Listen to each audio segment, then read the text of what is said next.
वैसे ही काला पत्थर उठा के ले आए और चंदन वंदन लगा के अपने भगवान जी के बगल में रख दिए कि उसे मांगेंगे तो ये वाला पत्थर पकड़ा देंगे। तो धन्ना बच्चे थे जो नदी से उठा के लाए थे, वो बड़े थे, और जो इनके सालिग्राम जी थे वो जरा छोटे से थे। तो गुरु जी ने बच्चे को बुद्धू बनाया, बेटा कौन से भगवान लोगे? एक बड़े भगवान, एक छोटे भगवान है। दोनों को चंदन लगाया, दोनों को तुलसी लगाई, तुलसी चढ़ाई। धन्ना बोला बड़े भगवान चाहिए।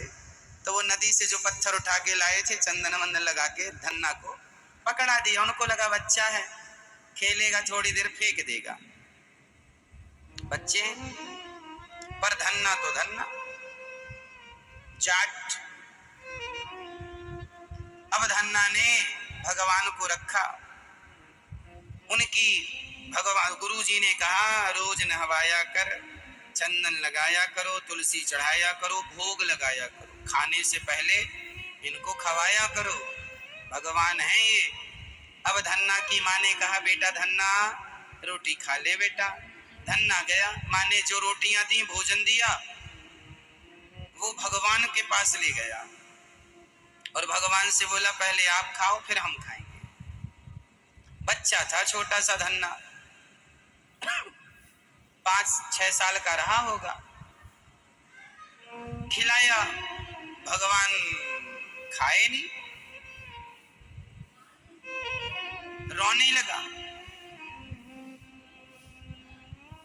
तभी उसके कुछ दोस्त थोड़ा जो बड़े बड़े थे वो गाय वाय चराने जाते थे, तो ये भी बच्चे थे, बच्चों के संग चलो माँ कहती देती बेटा तुम भी चले जाओ गाय लेके। तो जंगल में गाय चराने जाएं, बच्चों के संग बच्चे चले गए। माँ ने रोटी बांध दी, अचार बांध दिया। अब इन्होंने जेब में अपने भगवान रखे, सवेरे से कुछ खाया नहीं, बोले जंगल में वहीं खिलाऊंगा। पेड़ के नीचे सालिग्राम जी को रखा और बोले खा लो हे भगवान खाओ। नहीं खाए, धन्ना बेहोश हो गया। दोस्त लोग आए, क्या हुआ? तड़प रहा था धन्ना भूख से, लेकिन संकल्प था कि भगवान खाएंगे तब तो खाऊंगा। अब भगवान खा ही नहीं रहे। सब चले गए अपनी गैया लेके, जंगल में अकेला धन्ना बचा। जब तक खाओगे नहीं घर नहीं जाऊंगा। हिम्मत ही नहीं है जाने की, जाऊं तो जाऊं कैसे? चला ही नहीं जा रहा, भूखा। रोटी अचार रखी है पर खाता नहीं है। बोले भगवान पहले खाएं फिर खाऊंगा।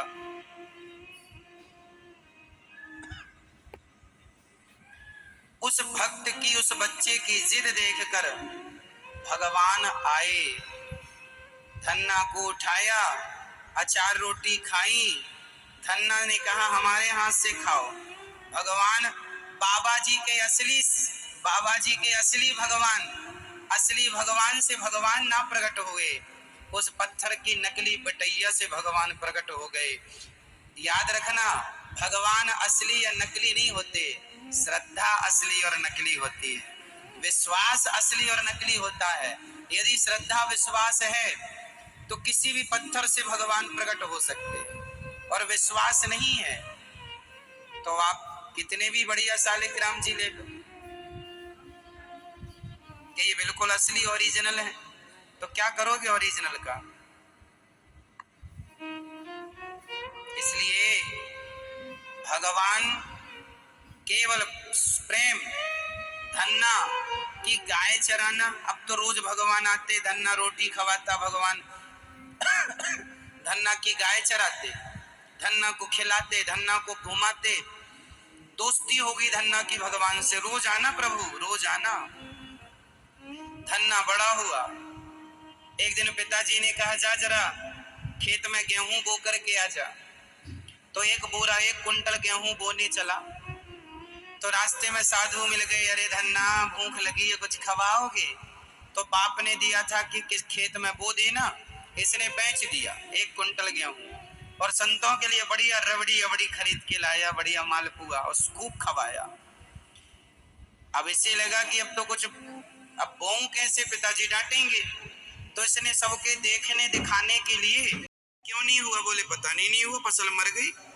कम से कम ये तो रहेगा बोया था, नहीं तो रहेगा बोया ही नहीं। तो नदी की बालू भरा बोरे में बालू बोना शुरू कर दिया। रेत बोया, रेत बोया पूरे खेत में।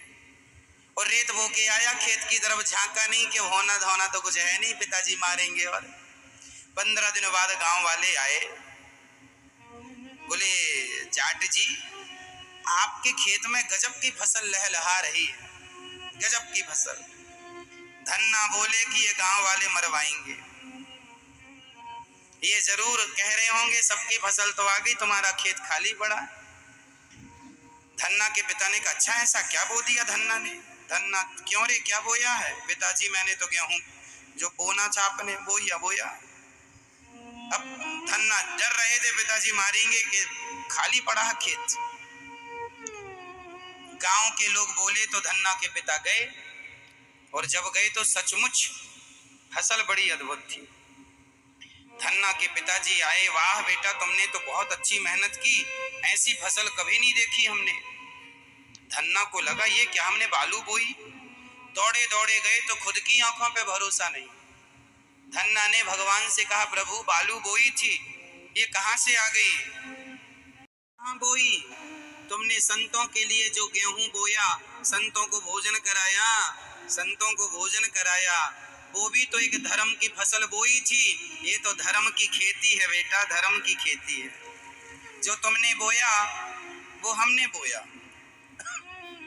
तुमने बोया हमने बोया। धन्ना उस फसल से फिर खूब दान पुण्य, कभी उनके हाथ रुके नहीं। धन्ना के नाम से कहावत प्रसिद्ध हो गई, धन्ना सेठ।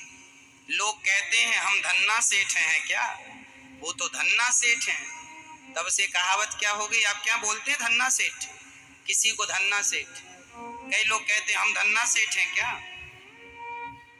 धन्ना ने खूब दान पुण्य किया और ये साबित कर दिया कि भगवान असली नकली नहीं, श्रद्धा असली और नकली होती है। इसलिए श्रद्धा बढ़ाओ, ईश्वर से प्रेम बढ़ाओ।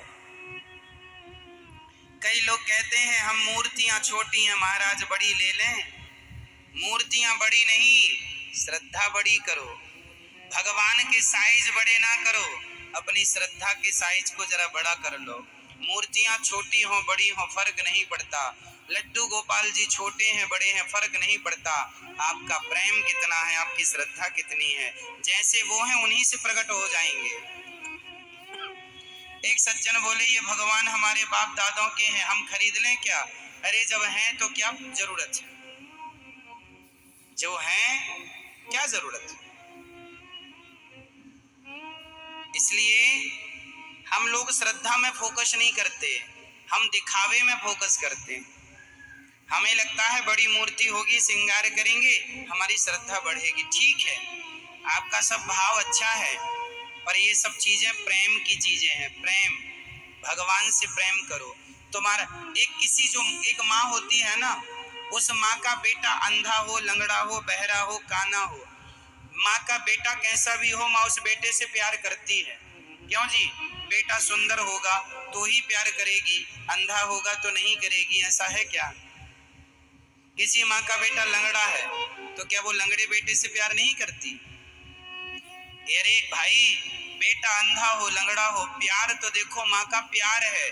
उसी प्रकार भक्त का प्यार तो प्यार है। छोटे भगवान बड़े भगवान ये भगवान नहीं होता, भगवान तो भगवान होते हैं। और भगवान आपकी श्रद्धा ही भगवान उत्पन्न करती है।